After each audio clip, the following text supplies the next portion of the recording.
Good afternoon to everyone in Europe, and good morning to people in the United States and North America, South America, and good day to everybody coming in from different locations. My name is Jason Grillo. I'm the event director for AirMiners. It's a pleasure to see you all here today for a follow-up meeting to what we talked about a month ago, early stage carbon removal investment in Europe. We had such a good time in that conversation. We wanted to pick it up with three more panelists to continue our dialogue on how to seed investment in newly formed companies in Europe in carbon removal. So the way we're going to proceed today is in a minute or two, I'll hand it to our moderator, David Miller, and who will introduce you to the panelists. We'll do, as usual, our panel discussion for about 30 to 35 minutes, followed by 15 minutes or so of Q&A. I'll come on at the very end for some announcements, including a preview of our next event on November 30th.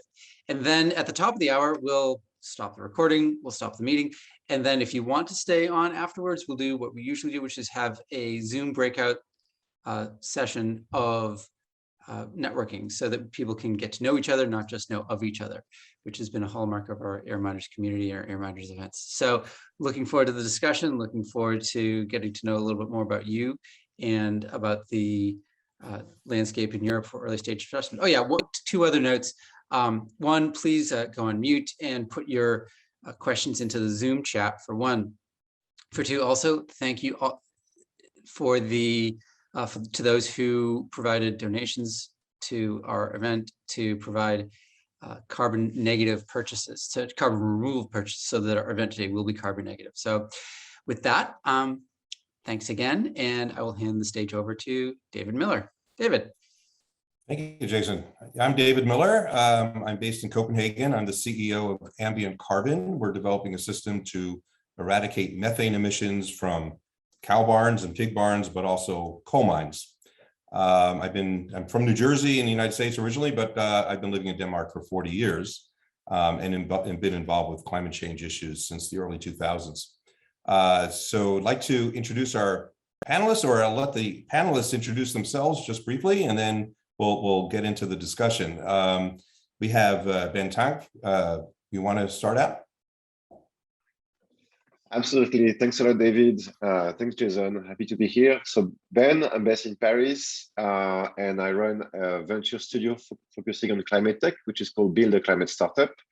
And we partner with scientists and technical founders and people who want to build new deep tech companies focusing on climate, CDR being one of our key areas. It's not the only one, but it's one we really like.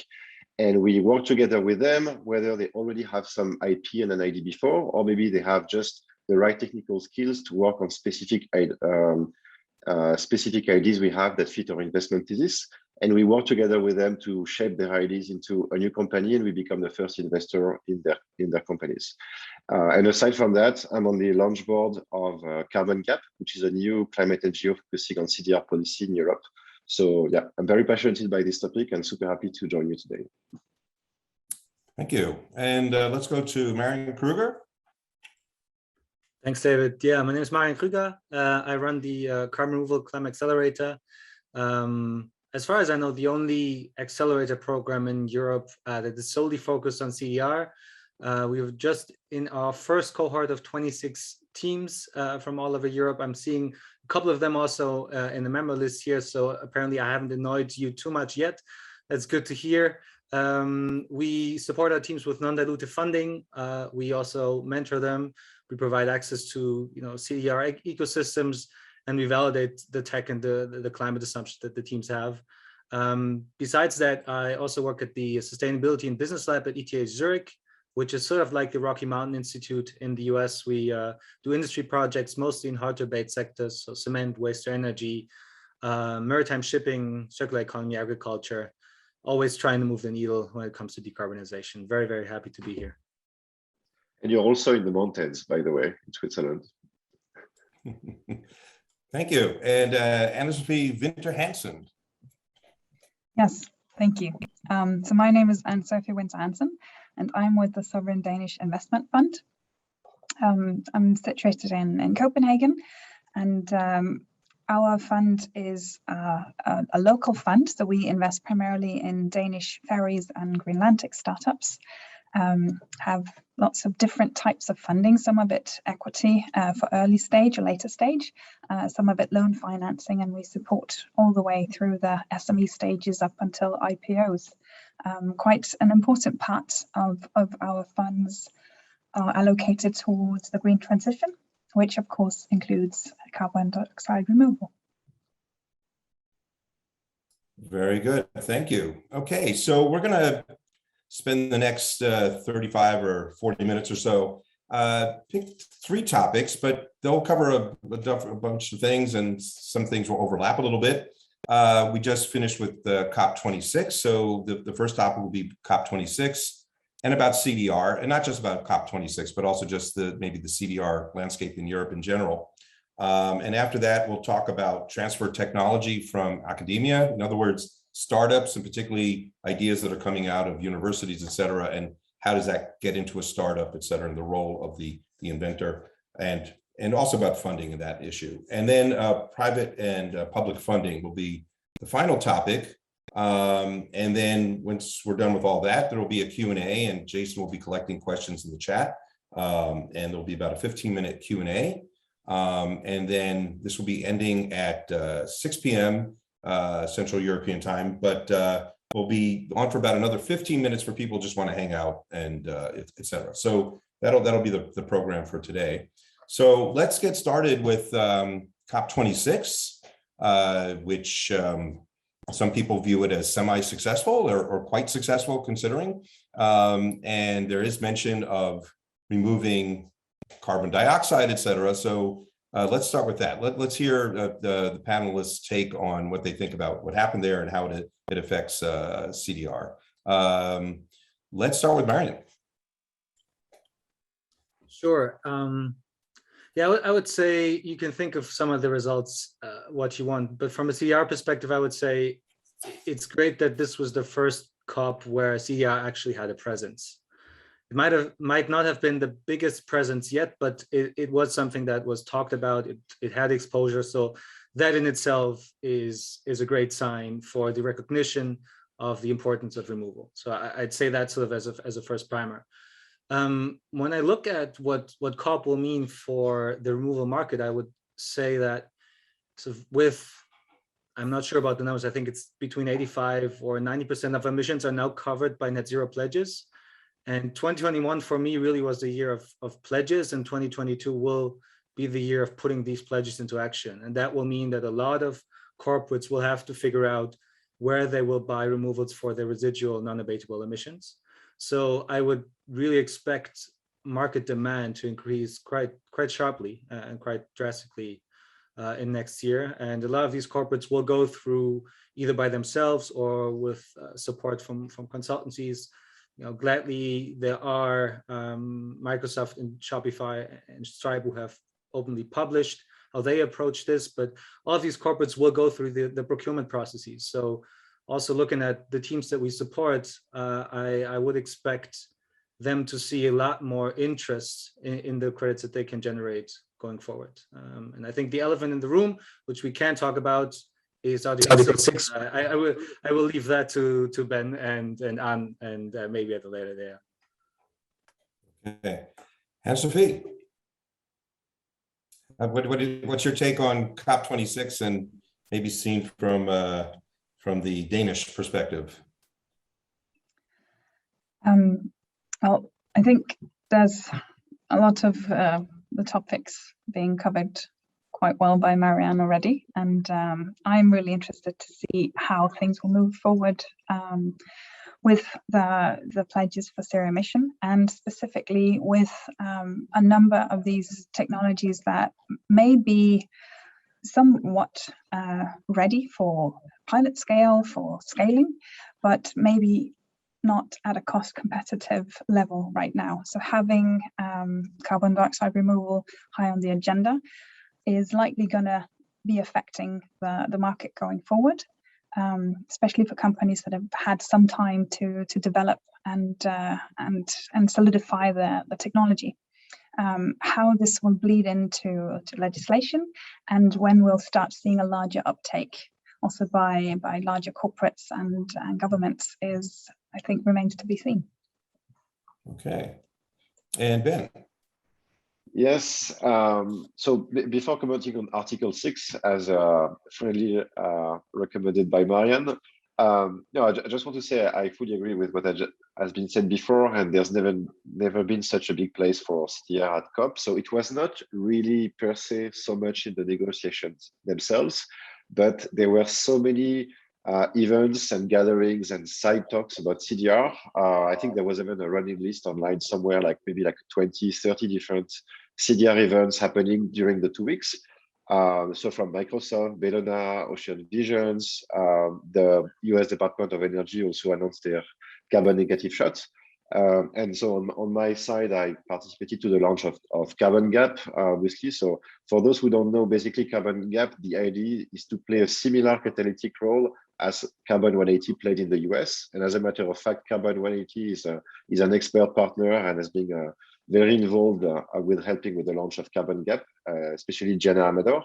And so the organization is led by Eli Mitchell-Larson and Liam St. Louis, and the idea is really to help to drive ambitious, rigorous policy in Europe to really facilitate the development of the CDR market on the standard part, the R&D funding part, and basically the entire ecosystem. So I'm super excited by this launch. But so going back to the Article 6 points, because I know it's kind of a very technical issue that many people, and with reasons, are really focused on. I'm not an expert on carbon markets, but so my understanding is that a lot of progress has been made. It's been like this part of the Paris Agreement, which has been kind of in limbo since 2015, which aims to build these global rules for well-functioning carbon markets, specifically compliance markets and markets for countries that trading credits with each other, not so much voluntary private sector markets. But basically, one of the big steps forward has been to have some rules that limit the possibility of double counting emissions, meaning like a country like Brazil, for instance, that would generate negative emissions from NBS and then selling the credit to another country that would claim the same credit. Basically, no, there are some safeguards to prevent that the situation that can happen. And I think that can be like a good basis for a well-functioning carbon market in the future. And I think what's interesting for voluntary markets, even though voluntary markets were not really included in the agreement, is that there's kind of a template of rules that voluntary markets can apply if they want to prevent such kind of double counting. So I wouldn't get into the details, and to be honest, I don't know all the details myself, but that's what I took away from that agreement. Okay. And Marian, let me ask you, do you see in any startups that you've been dealing with where in terms of, CDR that they're dependent on these markets, or are they able to operate without having to be paid, let's say, per ton necessarily, companies that just want to do it on their own without it being part of some sort of market? Yeah, I mean, in all honesty, I think most of our startups that we work with rely on and build on the voluntary carbon market, right? That is their core business, is generating credits and selling them on the voluntary market. I mean, obviously, it needs to be seen what EU regulation will do when it comes to carbon markets. They're about to publish their first. I don't think they call it white paper, but it's supposed to be a white paper in December. So that will certainly help. I only have seen very few teams that realize removal without having the carbon credits pay for it. That obviously is an ideal situation if you solve an issue for a customer, and while doing that, having the customer pay for it, you also remove and store permanently. There are not too many of them. I'd love to see more, but for most of the startups, I would say for the majority of teams in the space, they do rely on the voluntary carbon market. And that's why also what has happened on Article 6 and the potential implications for the voluntary carbon markets are so relevant. And I didn't want to set you up, Ben. I couldn't have said it better in sort of the implications and the explanations. The only interesting thing that I see also for the teams is Now, the voluntary carbon market can decide for themselves whether they want to follow the guidance that was provided by COP or not, and that might lead to a further sort of division in that market. I don't think it makes sense to go into the specifics here, but I would say that COP on that sense, and also Article 6 has implications also for the teams selling credits right now. So they are very much closely following this. Okay. And Sophie, I mean, coming from the public sector there, do you know of any, companies that, startups or whatever that are also dependent on these carbon markets, or haven't really seen that yet in the area? No, I think absolutely. So for the past 20 years, they've been a pivotal part of the sustainable fuels initiatives in the heavy transport sectors. And when we assess different carbon removal cases or carbon reduction cases, it's definitely something that we look into on the business model side. The structure around, say, aviation fuels, shipping fuels, heavy trucking fuels, and so on, has been really, really interesting to follow. And a lot of work has gone into it from both the European Commission and from organizations such as the Round Table of Sustainable Biomaterials, who have really piloted a lot of the solutions that we see in the market now. And initially, when some of the, say, sustainable aviation fuels came to market, they were quite a lot more expensive, and it was really, really hard for airlines to recuperate the difference in price.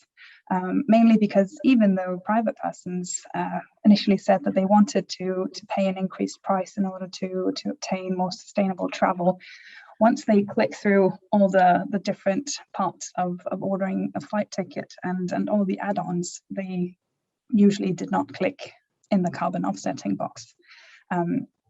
However, the differences in price in this gap seems to have been bridged quite well by then having these third-party credits, either through the ISCC system in the European Commission or RSB credits, so independent third-party credits, that are sold usually to corporates who can then implement them in their CO2 accounts, their annual CO2 accounts.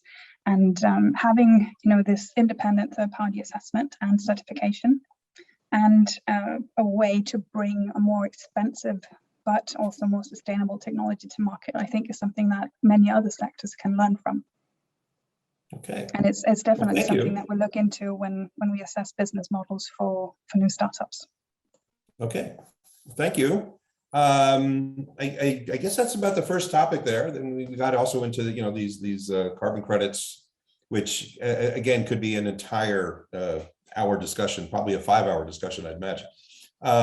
Let's move on to transfer of technology. We're started, so a lot of the ideas, they come out of academia, they come out of universities, and there are professors, there are students working on it. Somebody wants to create a startup. Sometimes they want to remain at the university and keep working there in the research, and somebody else runs with the idea. So I'd just like to talk about that entire process there. And there could be other aspects of this that are not necessarily tied to university. So let's start a little bit with, why don't we go to Ben and just ask a little bit about your experience with that, like any startups that you've been in touch with that's coming out of the academic sphere, and how it progresses, how it turns into a startup. Yeah, I mean, so I think it's interesting to see so what's called deep tech startups, who are based fundamentally on science and advanced engineering. I think there's two main categories. It's oversimplifying, but you have the companies that come from conventional tech transfer. So as you say, it's the students and the professor usually who develop technology based on some years of research, and then there's a patent, and then you think about how to commercialize it and what's the target market and the different applications, and eventually that leads to a company, and then you have a process where you have a team formation that goes through either an incubator or a specific program at the TTO or an external venture studio program. There's a lot of different options. And I'm sure Marian can also talk about how it's done at ETH to take a specific example.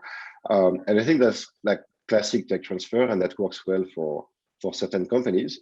But then what we see also is that there's like other deep tech companies that are being formed outside of this conventional tech transfer system, where basically you take like almost like an ideas first or first principle approach, and you try to combine different ideas together into a new company to validate the techno-economics, realize the first prototype. Maybe you can have IP that you protect later, or you can license IP in some case.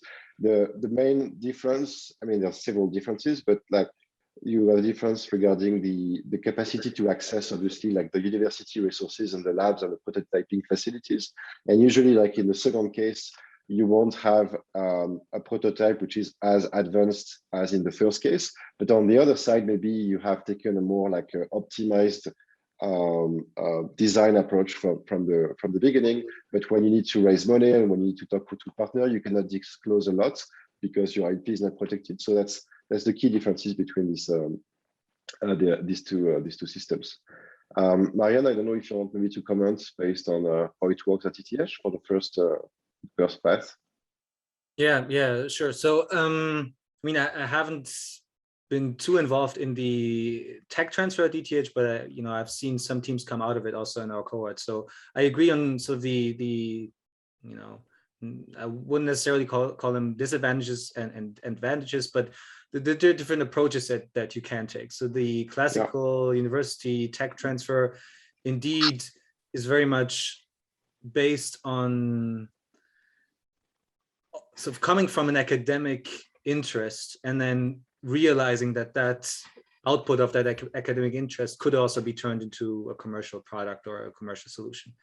And in then developing that, it helps to be closely tied to the university, for one, because you can access, as Ben said, the lab and the facilities.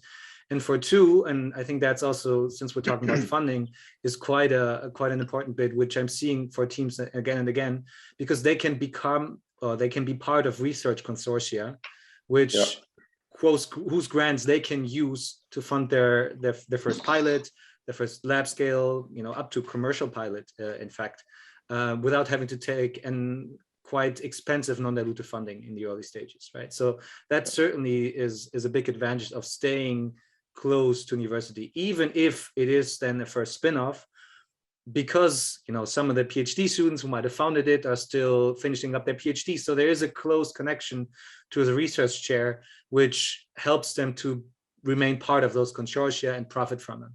At the same time, I agree with Ben that at times the pathway that you then go is still geared towards either academic interests, academic output, it being, you know, papers, and at a pace that is potentially a bit more slow than you'd have it in a first principle approach that Ben's outlined. It is not a binary one, though. It's not a binary distinction. There are different colors and shades in between, and that's also what we're seeing in our cohort. So we have teams that where one of the two founders remains to finish his PhD, while the other is a very, you know, more business-oriented one who's driving the company and, you know, with full throttle and going at full pace. So. And maybe also like to share like an anecdote or an example, but like so a friend of mine is like developing a company within a tech transfer program in France, you know, not exactly CDR, but like a very related sector. And they've been struggling a bit at one time during the project because of the additional timelines for the negotiation of IP between the tech transfer, the university, the labs, and the creation of the company. So sometimes like these institutions are not always made equal, and they are not always like optimized for speed. And sometimes they fund only like the technical co-founder, but like they don't have the budget to fund the addition of basically the rest of the co-founding team initially. So they're not always optimized to build co-founding team from the beginning.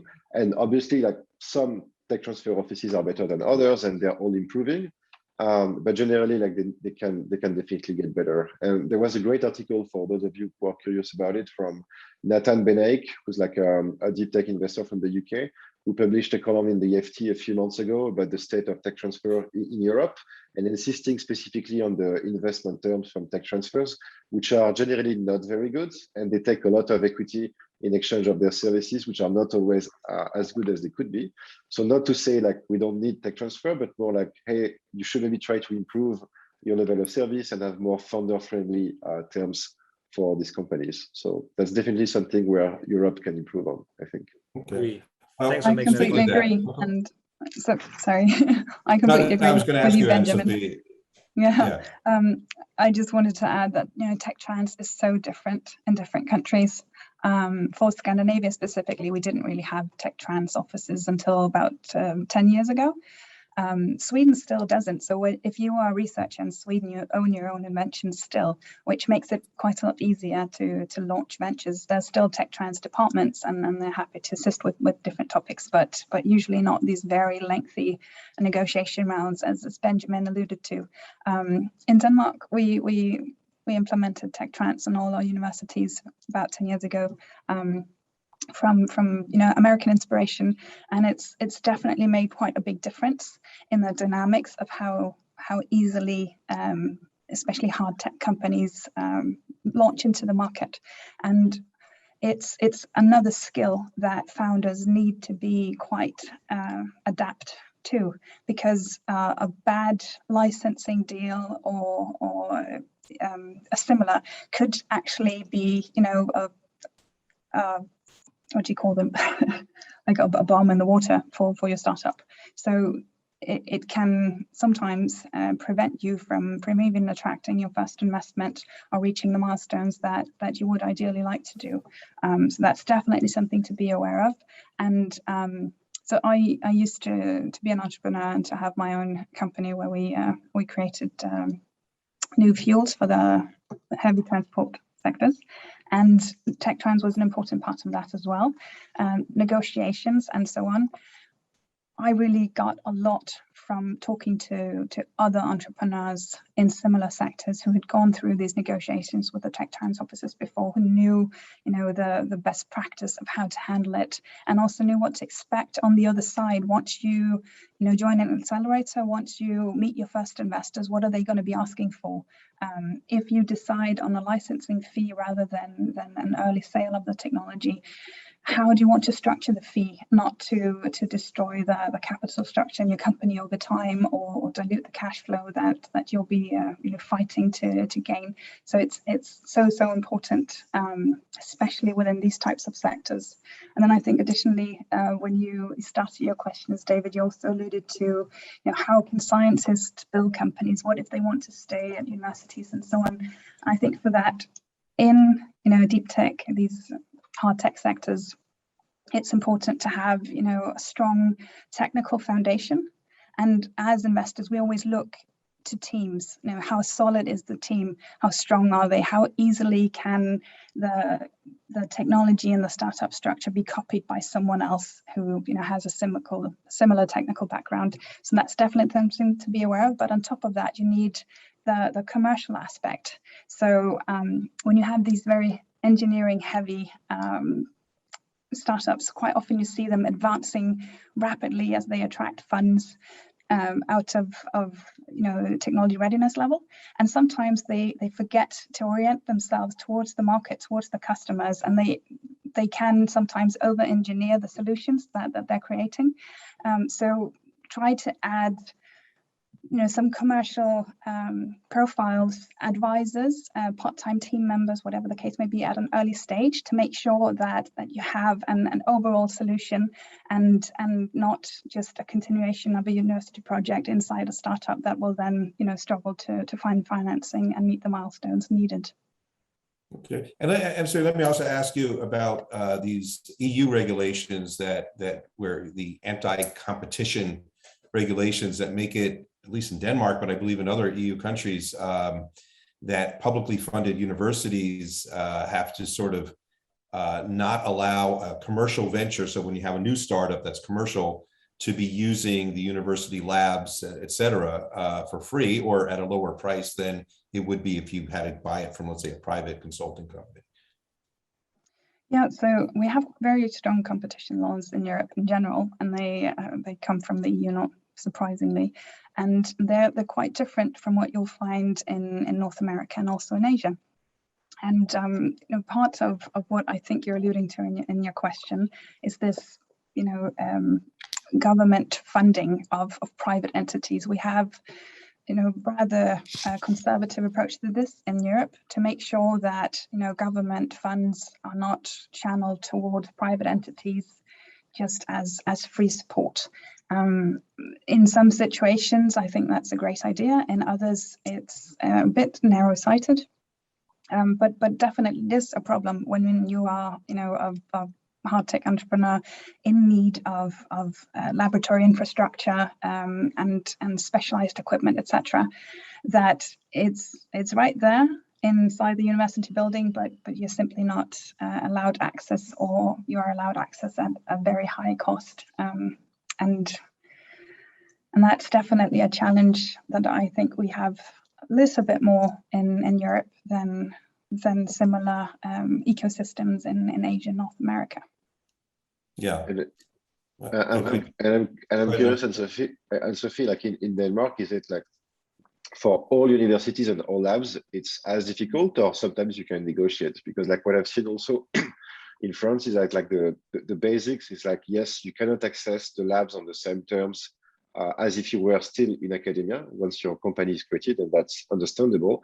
But like usually like some early stage companies, like they negotiate through their former professor, or they know someone and then maybe they get a more favorable deal. And you start to see also like some private labs opening, and that basically make it more straightforward, because there's a price, but there's also like the IP conditions, which is another big deal blocker sometimes. But it seems like there's not one size fits all, and it's always a bit of negotiation and trying to find like the. No, definitely. I think the lab infrastructure, the analytical equipment, the specialized tools, everything else that you need to make these hard tech type products and services, they're quite hard to come by. And with not all, but many universities being, somewhat underfunded, or at least not having the available funds that they would like to have, it becomes quite competitive who gets access to lab benches, etc., etc. From the good entrepreneurs, you'll expect this hustle that, as you mentioned, they make a great deal with a professor, or they know someone, or they find a way through it. But I think for Copenhagen specifically, we don't have many labs, and the ones that we do have are fairly occupied. So being an entrepreneur, needing specific access, and then finding the funds to cover that is, I think, challenging for many startups in the beginning. Luckily, with an added amount of accelerators and incubators, more access is coming. And this is not just for Denmark. I think this is for many places in Europe, many other places as well, I'm anticipating. But it's definitely a bottleneck. So if you don't have access, how are you going to do your R&D? How are you going to innovate? Okay, very good. We went a little bit over on that topic, but it's an important one, because this is where startups often start, and then how do you move on? And then we come to the particularly about funding, the private funding, public funding. I was thinking maybe Marian to start out. You have a bit of a mix, I guess, of private funding and public funding, correct? Indeed. Do you mean our program ourselves, or the startups?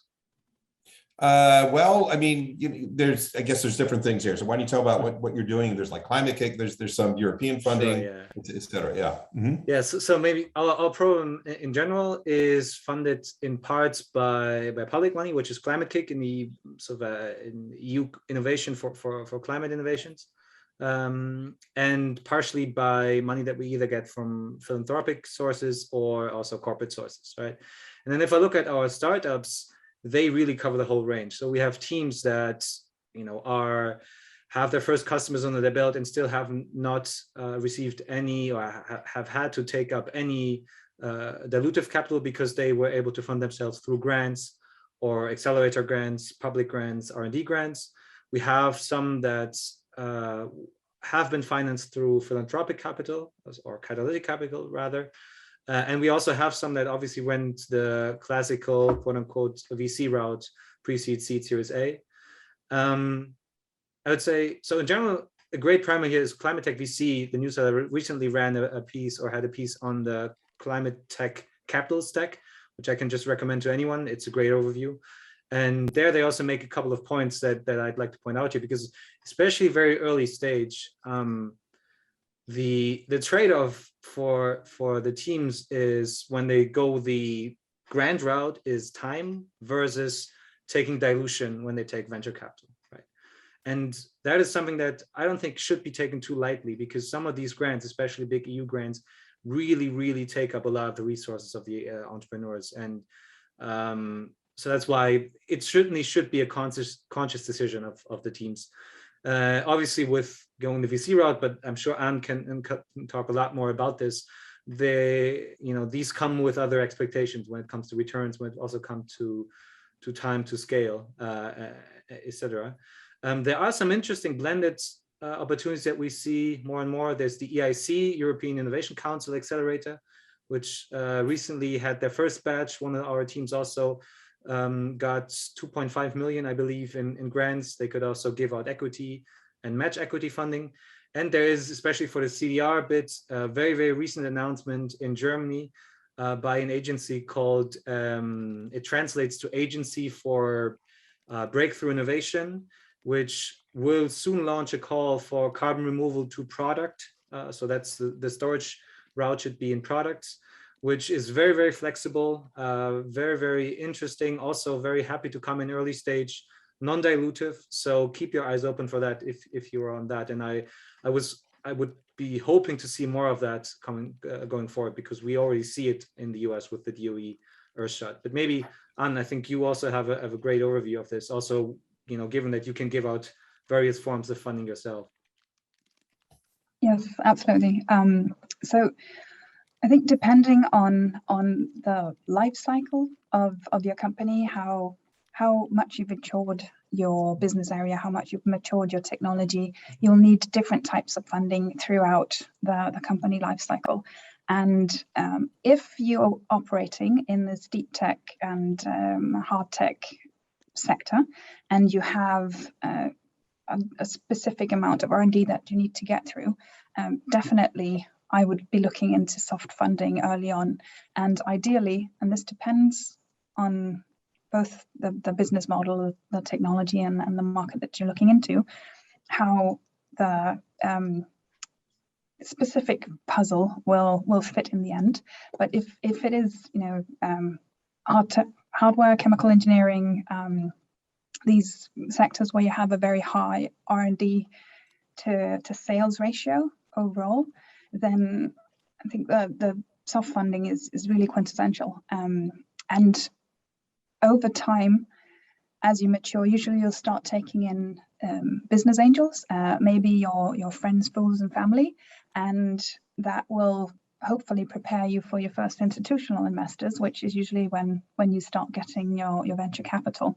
Every once in a while, you'll find deep tech companies that grow and do R&D from venture capital, but it's not very common. I think Impossible Foods is a pretty good example, because they've raised quite a lot of venture capital even before having a product in the market. You find that in the life science sectors as well. And if you can find a way to leverage when you start taking in hard capital, which is either loan financing or equity, where you give shares in your company away and get money in return, that's really optimal, because the grant funding, even though it can be quite laborious to attract, it's free money. And if you can build your company on free money rather than give away equity at a very early stage, that's definitely preferential, I think. And then peers, I think, is a really, really good way to assess what might be the best route for you. So companies that look somewhat like what you're going for, how were they successful over time? When did they attract different types of capital? And if you can have a personal relationship with anyone from an organization like that, really ask, what worked, what didn't work, and figure out a plan on how to structure. Because I think something that's very important when you take on a venture capitalist or any type of equity investor is that you're probably going to be stuck with them for a long time. So getting an investor on board is kind of like a marriage. Everybody's happy the day that you sign the papers, and you smile and you drink champagne, and there's going to be good times and there's going to be bad times. And you want to know that you are aligned on values, on investment horizon, on how to build and scale the company to make sure that you don't have any nasty surprises. Okay, and so just briefly, could you you might have touched on it before, but the difference between the soft funding and let's say in the US compared to the EU? Yeah, so in the European Union, we, again, due to competition laws, we don't fund the same activities. We have similar funding budgets, but in Europe, overall, we tend to fund some percentage of the direct costs. So for a research grant, for instance, for a small startup, that would be maybe 50% or 60% or 70%, whatever, of the salary of the engineer, of the bench fee in the lab, of the consumables and so on. But then you need to go and find your co-funding somewhere else. And that's quite different than what you see in the United States. United States have lots of different programs, but if you look to the top tier investors in these hard tech sectors, quite often you'll find that before getting the venture capitalist on board, these companies, they raised something like $10 million US in soft funding through programs like the SBIR. And the SBIR grants, they cover not a percentage, but 100% of your direct costs. So that's the entire salary of your engineers or scientists, it's your bench fee, it's everything that comes with it. And then they also cover 100% of your indirect costs. So this is the patent attorney who is giving you advice on how to structure your technology going forward. It's maybe your part-time CFO and so on. And we don't provide indirect funding in European grants. And that means that, European startups, they need to bootstrap in quite a different way than similar American startups will have to. Okay, thank you. And just before we go to the Q&A, I think it's all been very interesting and useful information. Ben, do you have any comments regarding the private and public funding and the various routes? Yeah, I mean, first of all, thanks a lot, and Sophie. I had no idea that the US soft funding was up to 100%. That blows my mind, to be honest, that it's even possible. So cheers to our American friends, and congrats for benefiting that. And I hope we'll get the same kind of mechanism in Europe someday soon. But yeah, and so quick comment. So we are like a private investment company. So I'm from the perspective of a private investor, but I fully agree that as much as you can take grants early on, as long as it's not too bureaucratic and not too long, and especially like this huge consortium, maybe at the very early stage, the large consortiums are maybe a bit too difficult for you and a lot of work for the Horizon Europe programs and this kind of thing.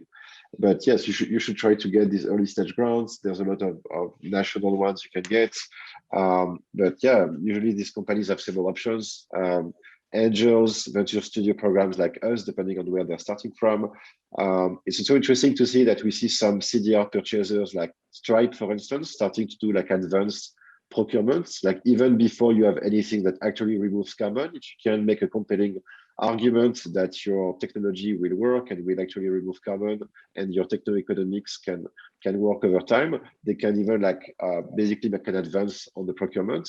And it will be interesting to see this type of programs being picked up by, for instance, like Swiss Re, which recently, I think, did a big purchase from Climeworks. So I would like to see companies like that want to commit on CDR to also consider advanced procurement mechanism. That would be an interesting tool in the toolbox, I think.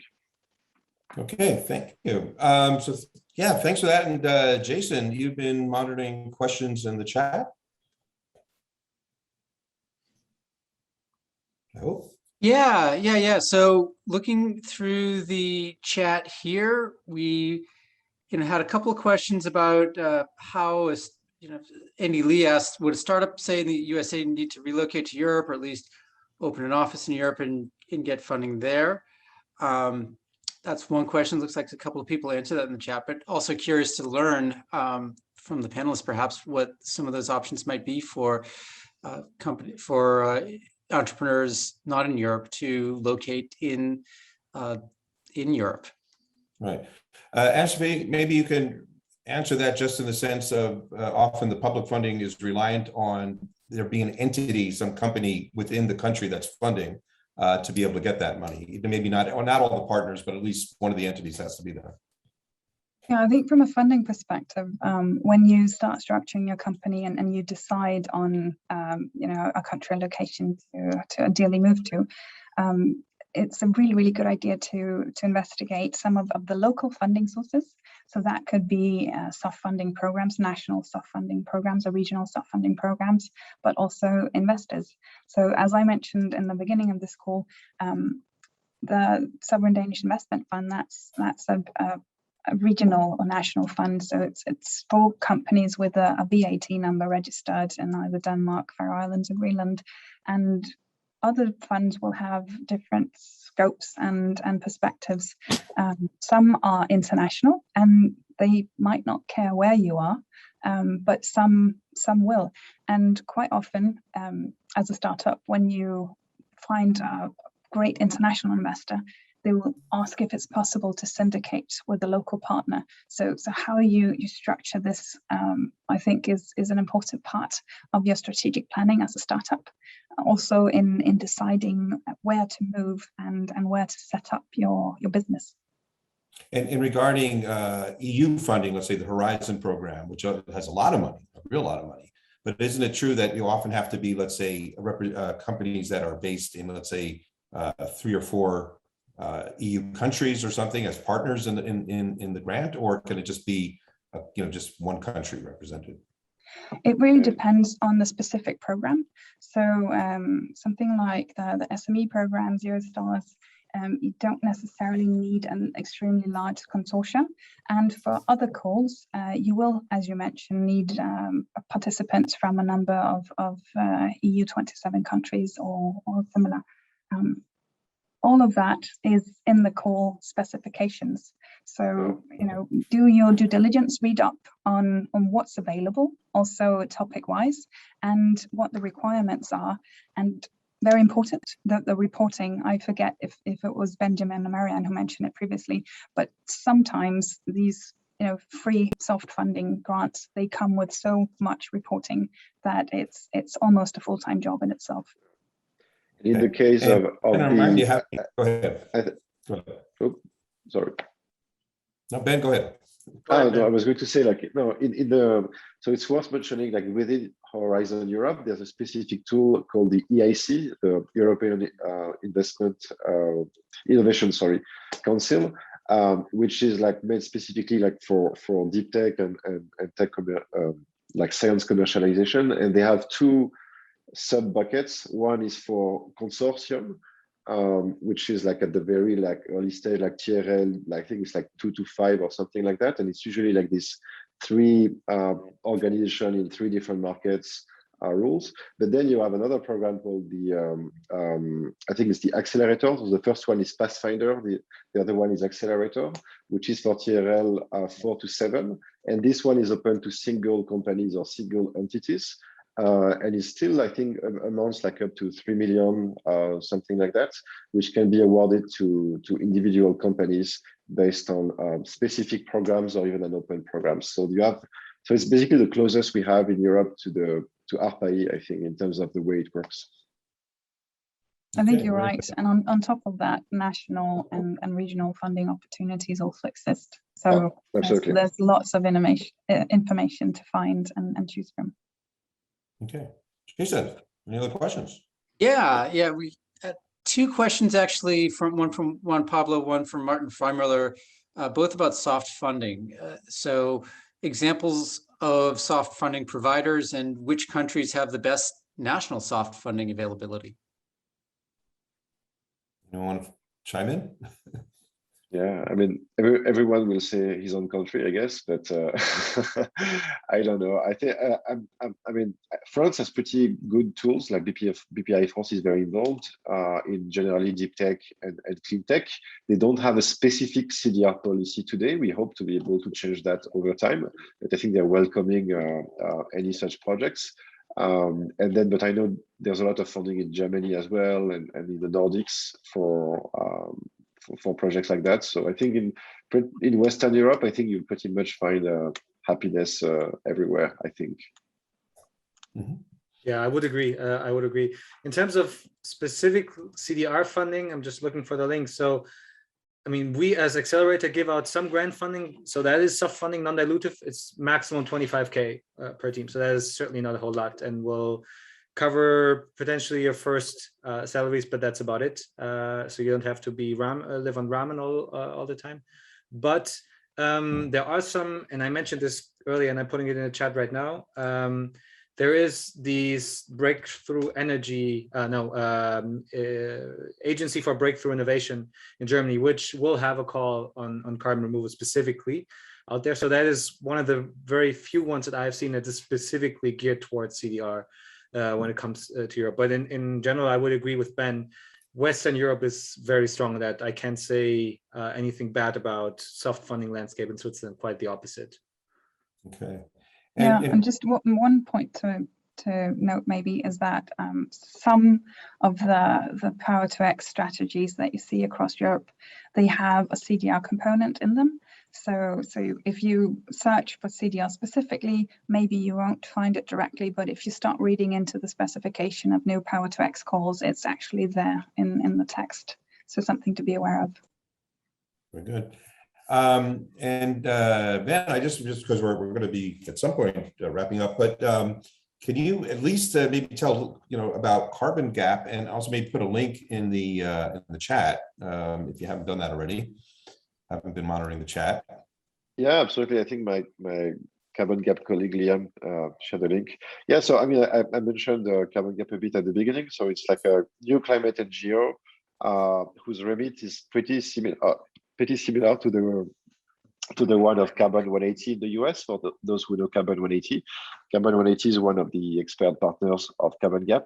Basically, the goal is to really help to drive ambitious CDR policy across Europe, so continental Europe and the UK, on several fronts, whether it's helping to drive R&D funding policies, deployment incentives, standards specifically. We know there's a big question regarding the life cycle assessments of some of these processes, especially because in Europe there is already like a strong ecosystem for CCU, like CO2 recycling and CO2 conversion, and in the mind of policymakers and the public and companies, specifically like polluting companies, there's a lot of confusion, voluntary or involuntary, between CCS, CCU, CDR, and even in certain languages, CDR doesn't translate very well. So for instance, in France, you would say capture the carbon, which is basically the same as carbon capture, which is, as we all know, not the same as carbon removal. So there's even a need to clarify the narrative and the language that will drive the norms and the funding and the policies accordingly. Okay, thank you.